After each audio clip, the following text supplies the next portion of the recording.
안녕하세요. 매일 새로운 사연을 전해드리는 라디오, 데일리 라디오입니다. 사연 시작하겠습니다. 안녕하세요. 저는 30 중반의 6살 유치원생 아들 키우는 엄마입니다. 너무 슬프고 분해서 오랜만에 술을 마시고 이렇게 아무에게도 말 못할 사연을 쓰고 있습니다. 저는 아이가 돌즈음 되었을 때 지역 맘카페에서 한 친구를 사귀게 되었어요. 저와 나이도 같은데 아이 성별도 같고 심지어 아이 나이도 같고 외동의 성격도 잘 맞아서 맛집도 다니고 좋은 놀이터 공유도 하면서 그렇게 사이좋게 지내오고 있었습니다. 동네에서 가장 가까운 친구이자 고립된 인생을 살게 되는 육아 전반에 걸쳐 가장 친하면서 마음이 통하는 친구였습니다.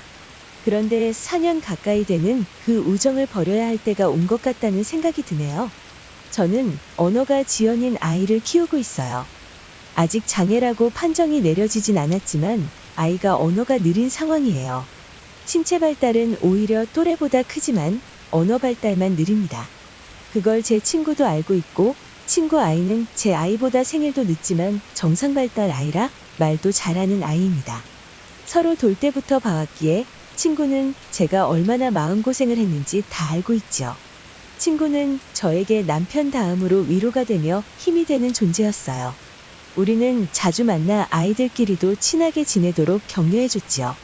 느리고 거북이 속도지만 저희 아들은 그래도 점점 언어가 늘어가고 쑥쑥 자라고 있습니다. 제 아이 상태를 상세히 말씀드리자면 2돌 지난 후부터 이상함을 느꼈어요. 그래서 대학병원 다니면서 1년 주기로 발달 검사 중인 상황이에요. 언어치료, 음악치료, 놀이치료를 받고 있고 작년까진 무발화였지만 지금은 4살 중반 정도의 언어 실력입니다. 길어지면 뒤에 발음이 다 뭉개지고 쉽게 자기 표현이 나오지 않으면 다급해하면서 더듬는 모습을 보일 때가 종종 있는 상태예요. 저는 아이가 더 세심한 케어가 필요한 상황이라 생각되어서 1년 전 남편과 상의 후에 워킹맘에서 전업주부가 되었습니다. 지금은 일보다 아이를 더 신경 쓰는 게 맞는 것 같아서요.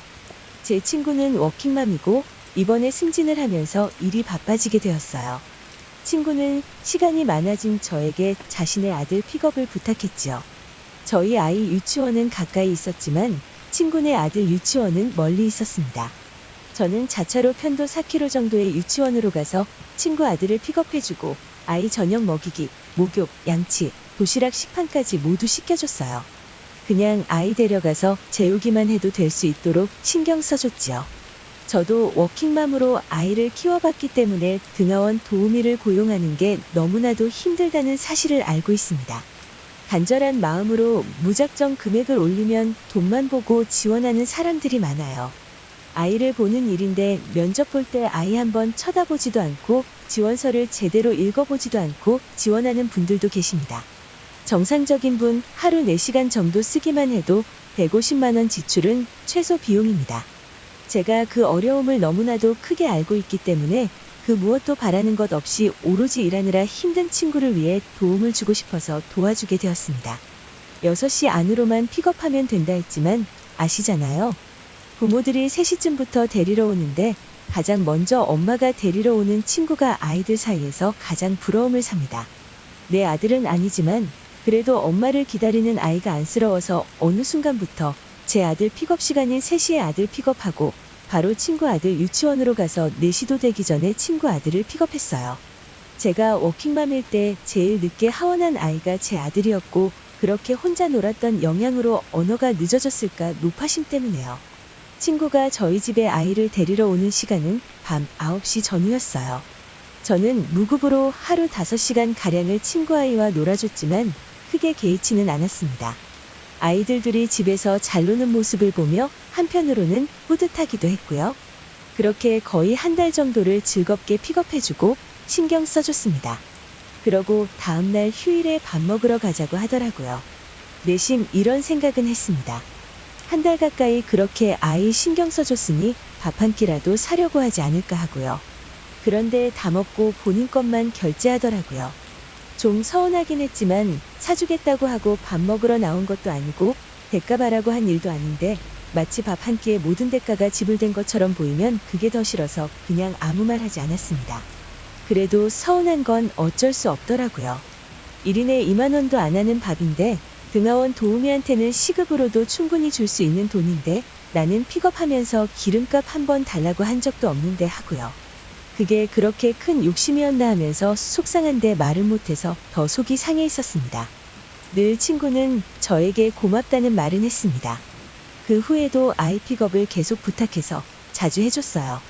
근데 저도 사람인지라 우리 아이를 데려오는 동선보다 훨씬 초과되는 동선을 가자니 체력이 딸리더라고요. 여자아이면 그래도 좀 나았을까요? 어디만 보면 올라타려고 하는 천방지축 혈기왕성한 6살 남자아이 하나도 벅찬데 둘을 보는 게 쌓이고 쌓이니 번아웃이 올 지경이 됐어요. 물론 내색은 안 했지요. 늘 친구가 고맙다고는 했거든요. 고맙다 고맙다 하길래 하루는 제가 농담 반 진담 반으로 이렇게 말했습니다. 고마우면 밥 한 번 거하겠어. 그랬더니 친구가 갑자기 이렇게 말합니다. 솔직히 네 아들 언어 발달 느린데 우리 애랑 있으면 말도 늘고 도움 되는 거 아냐? 몇 달 새에 네 아들이 우리 아들 보고 배워서 단어 표현도 점점 많아지고 늘고 있는 게 보이는데 오히려 네가 나한테 강승려 줘야지? 하면서 웃더라고요. 뭔가 묘하게 기분이 나빠서 진심이냐 하니 틀린 말은 아니지 않냐고 하네요. 네 아들이랑 어울린 뒤로 우리 아들이 니네 아들 보고 배워서 퇴행행동도 보였지만 너한테 딱히 말하지 않았다면서 대화가 이상하게 흘러가더라고요. 마치 제가 무슨 큰 잘못이라도 한 것처럼요. 굉장히 당황스러웠지만 잘 인사하고 집에 돌아와서 생각하니 너무 분통 터지고 열받더라고요. 느리고 장애로 보이는 아이 키우면 이런 거 다 감수하고 살아야 하는 건가요?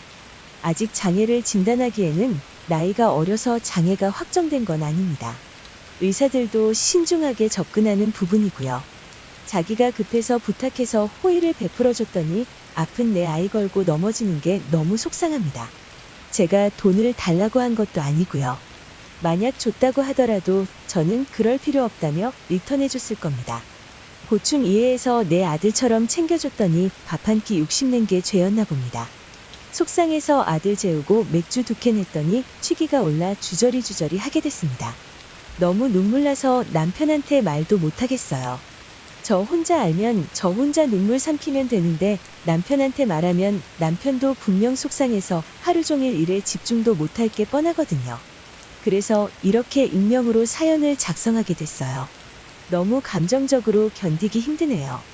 여러분들이 조언 한마디라도 남겨주시면 저에게 큰 힘이 될 것 같습니다. 사연은 여기까지입니다. 구독과 좋아요, 그리고 사연자분을 위해 여러분의 의견을 남겨주세요. 매일 새로운 사연을 전해드리는 라디오, 데일리 라디오였습니다.